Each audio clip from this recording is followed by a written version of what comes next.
You should transfer your dart markings to the top using your preferred method. I used a fabric marker. Clip the darts on the front and back shirt pieces. I used the ends of the clips to line up the dart legs on either side. You could also use pins to do the same thing. The pins should pierce both dart legs.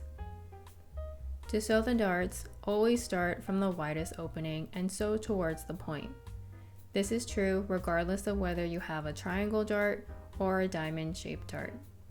If you're sewing a diamond dart, you have to sew it in 2 stages, starting from the widest opening and sewing towards the point. Starting at the widest opening, follow along your fabric markings until you get close to the point. Then decrease your stitch length to a 2 or even shorter and sew 1 stitch at a time. When you get to 2 to 3 stitches away from the dart point, you should place these stitches at the very edge of the fabric like this. Once you reach the dart point, sew off of the fabric, pull out long tail threads, then clip them.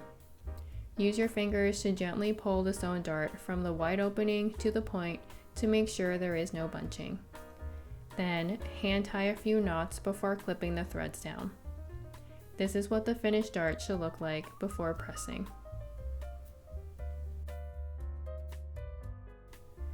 Press the dart legs to one side.